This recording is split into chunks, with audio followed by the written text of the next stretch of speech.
Alright guys, so today we're going to be reviewing something really special and something a little bit out there, let's just say. Let me just grab a regular average knife and compare it to this AZUSA Bladeworks Helldorado.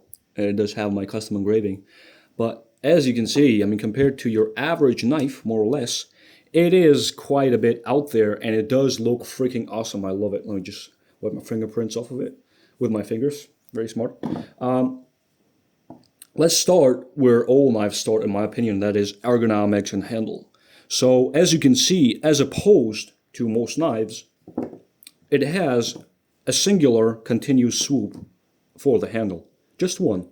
Here we have two of them. And so what that does is if you don't have sized hands perfectly to this, you're going to struggle. You're going to struggle to find a position. You're going to shift around and mess around with it. It's going to poke you here and there. It's just not perfect. I'm not saying it's going to be detrimental to function of the knife, but it does not feel nice. It just doesn't. And the same issue with one of the most ergonomic knives that exist is the AD10. And for me, because it has this relatively, it's not the most abrupt thing, but it certainly does end abruptly. And the handle is very ergonomic, but it's just, this section right here, it's just, I just don't like it, I have to shift around. If I do this way, then there's a lot of empty ergonomic space. If I go up on my finger, then this bead goes into my other finger, So for that reason, I'm not a huge fan of those kinds of handles. This, however, solves that issue entirely. So from now on, I've also decided I'm going to be measuring things a little bit more in detail, like, for example, actual ergonomic space. Here we have, let's just do the whole thing, basically 3.5, like 3.45 inches, pretty much, right? I mean, if we do the entire thing, yeah, 3.5 inches, let's just put it. 3.5 inches from here to here. As you know, my neck span is 3 inches from here to here, so I have a huge amount of space here.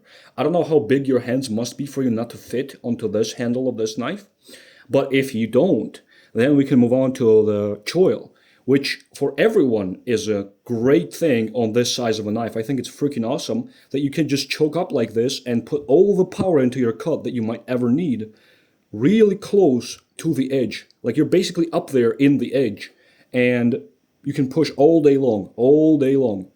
Now, that is also supported by these jimpings, which I do have to say, the way that it's done, it's a swedge right here, and so these jimpings are like spikes, essentially. They are a bit too aggressive for my taste, but I think that it's actually going to be fine for most people. I think that you don't really get that horrible of a feeling out of it. Like, it's done pretty well. I mean, if I was really bothered by it, I could just go over it with sandpaper. But another thing is, with my thumb, it's not the longest thumb, right? It's probably average length. And me putting my finger on right here, there's no jimping right here. And so if I'm really bearing down on it this way, I can do it by pushing right here. And there's no jimping. I'm feeling perfectly fine. Now, if they just made this less aggressive, I think that would be a better thing for me personally. However, if you're using this in gloves, that's also another thing that you might be able to consider. Since we have basically finished, actually we've not finished with ergonomics, let's move on to the thickness of the handle. And before we do that, let me mention that the handles are, in this case, micarta, and they are contoured to about, I would say, half, like 50% contouring of the handles, which is pretty good. That half of thickness of the handles is contoured, the slabs of micarta itself. And that creates a really nice feel. And also, if we just measure the thickness, it's 0.56 inches thick right here, which, this is a pretty beefy knife, right? Let's measure it. If we measure it, we will see that it is 0.49 inches. So this one is actually thinner. And this one makes up with it with broadness, but I actually like this more. You don't see this kind of look of a skinny handle on a lot of knives. And usually the blade is also skinny in this case, not with this knife, because the designer just said, no, I don't care that my blade is exposed like this, it's fine. And I agree with him, actually. I totally agree with him on this feature. It's just awesome. You don't see these handles anywhere else than basically fixed blades, these narrow handles. And I love them. I just love this specific one. It's ergonomically my favorite pocket knife that I own, 100%. And there's a lot of other things to like about this knife. Let's move on to them. Let's move on to the actual blade, right? You can see it has a very Ramon Chavez-esque blade profile, right? And if you want to have one of these knives, you do have to pay quite a bit of premium, even for his budget version, which is like 80, 70 bucks for a D2 crossbar lock that isn't really that large. It's not this size, it's a bit smaller. And I think you're still overpaying for that because you're paying for the name, which is fine, right? That's a whole different conversation. But in my opinion, this blade shape is awesome. It's just awesome. The tip is in line with the center pretty much. That means it's going to be very versatile, as everyone in the knife world basically says. Also, you might have noticed I don't know if I said about the custom engraving that I did on it, but yours is probably not going to come like this. So that's that. And the blade is ground pretty thin. People usually measure the blade stock thickness. Let me just zero out my caliper for this specific reason. And so I don't know how accurate I will be with this. Let me just check. Hold off. 0.01 inches thick. So that is pretty thin. Like, I'm not going to sit here and say that that's the most determining factor because the size of the micro bevel also matters.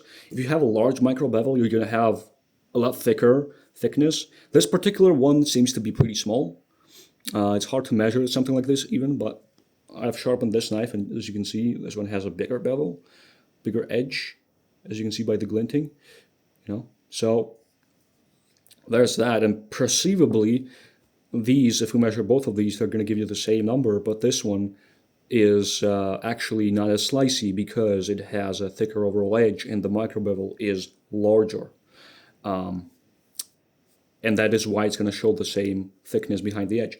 Now, we're getting into the weeds here, so let's just move on to another part of this knife that I love, and that is the stop pin.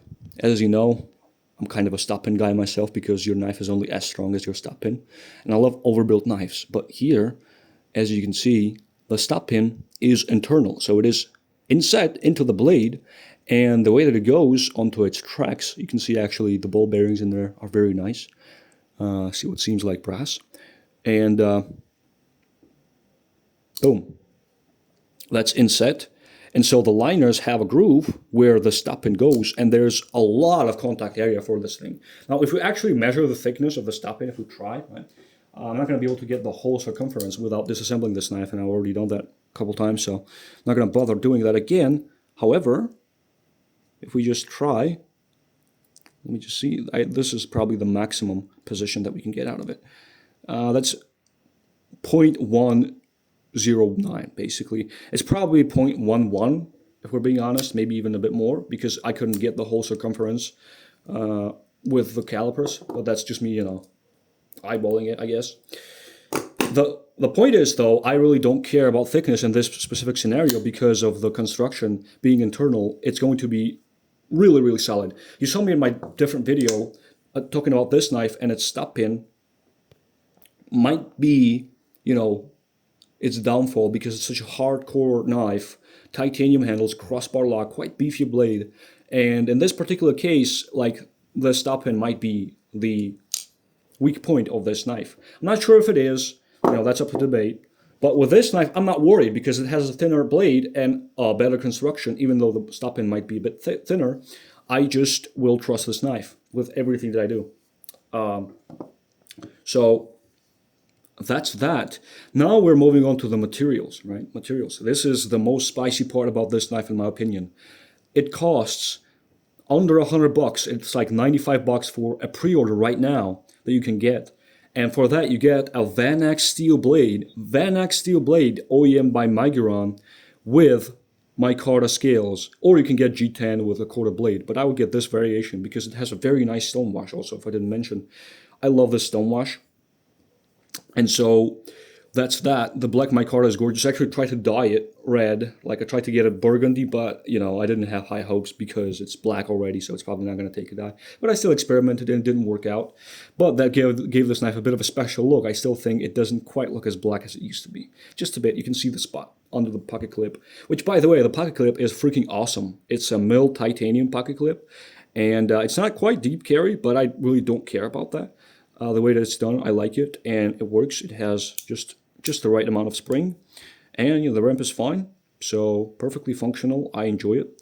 It has a G10 backspacer, and like with all of my knives, I would prefer them to go higher. However, this is already pretty high, right? If we take this one, I mean, there is no backspacer at all. So this is pretty good. This is better than most knives, and this backspacer seems to be G10 as opposed to micarta. When I disassembled it, that's what it felt like the most. However, it still could be micarta. I can't tell because it's all black. And so you can see the pivot has a logo of AZUSA Blade Works, and I mean this freaking knife. I just love it. I just love it. I don't know if I could come up with negatives. It does have T8 screws all around. I'm pretty sure, yeah, even the pocket clip screws are T8, which is freaking awesome. Deployment. Let's talk about the action. I forgot to mention that. You have these thumb studs, which are rounded, basically. So they're not like the perfect thumb studs. That's the way usually Miguron does them. This is another Miguron knife and the same exact style of a thumb stud, as you can see right here.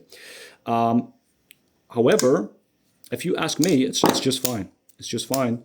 It's just that sometimes you can slip, because on this particular knife, you're never going to slip because it's a crossbar lock, so there's no resistance. This knife has a very crisp detent, and so it might give you resistance and you might actually slide over that thumb stud, but that's pretty rare. And if you get your technique down, you're going to be doing that every single time. And because the blade is so exposed, you can easily do this, which I like that. I just like it. It's cool. I think it's cool.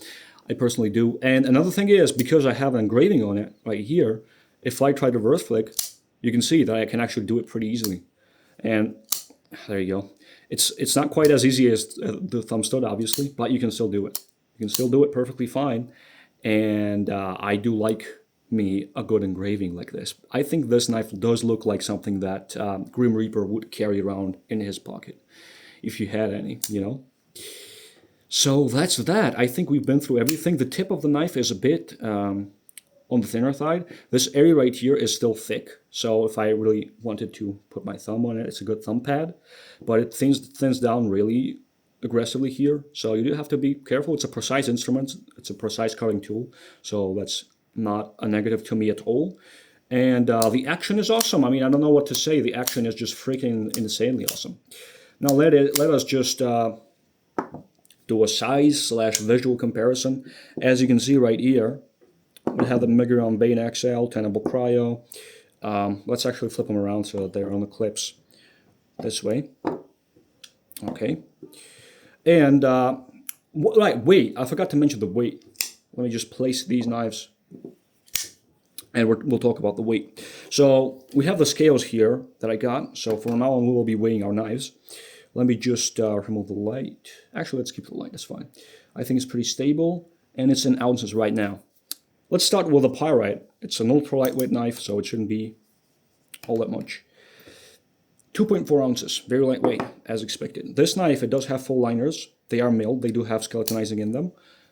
However, it's 3.5 ounces. So average, about average. I forgot to mention the centering is also perfect on this one. Now, the Miguron Vein has titanium handles, all of that stuff. 5.5, so that is a hefty knife. I agree. And this is your average knife. Basically, it's a little on the overbuilt side, but it's an average full-size knife, 4 ounces. 4 ounces, and just for the giggles, 80-10. 7 ounces. Yeah, that's a beast. And in grams, this would be, I think, 100 grams. Let me just make sure. Yeah, just about exactly 100 grams. And so this one was about 150 grams, the black one. So the weight is not an issue for this at all. It's a very reasonable weight. I think that this could benefit from a different locking system because, you know, I'm just not... I have liner locks that I have beat the heck out of, and they're fine. But I would still feel better if this was a top liner lock, for example, or, you know, a compression lock of sorts. or even a crossbar lock. I don't know how a crossbar lock would work on this profile of a knife. Not sure if it would work out well, but it would be definitely interesting to me to experience a crossbar lock like this, let me tell you. I'm just not sure if there is enough space for Omega Springs right here. But hey, there's going to be a second drop of these under $100 for the freaking VANAX steel. I'm not sure how well Migron heat treats their VANAX, but from what I've seen, I think it's like 60 to 61. They haven't really been tested. I think I asked the guy and he said 60, 61. So that's fine by me, 60, 61 for VANAX. That's okay. Considering that this is a pretty thin knife, if I do abuse it a little bit, that gives me a little bit of a toughness reserve. You know, I'm not huge on the highest HRCs on knives. This is fine. I don't have a problem with it, especially considering the price. I mean, holy moly. I love it. I love it, guys. And I recommend you get these. You can get your pre-order at AZUSABladeworks.com. They are $95, I think, or something of that sort, plus shipping. But it's totally worth it. I got my batch that I got, I paid like $100 for it, or a bit less, like 98, 97, something of that sort. And I got a free budget knife by them with a value of like $40 with it, which is freaking awesome knife also. I gifted that one, so I'm not going to be reviewing it, but it's a good knife. And so AZUSA Blade Works is just doing things that are just, I don't know how. And keep in mind, Migron made this, and so AZUSA Blade Works also has to make a profit from this. And I don't think they're making a whole lot of profit considering how low the price is. So if you guys want something like this, if you're interested, absolutely get this, a great deal. That's all. Appreciate you guys' time. Subscribe.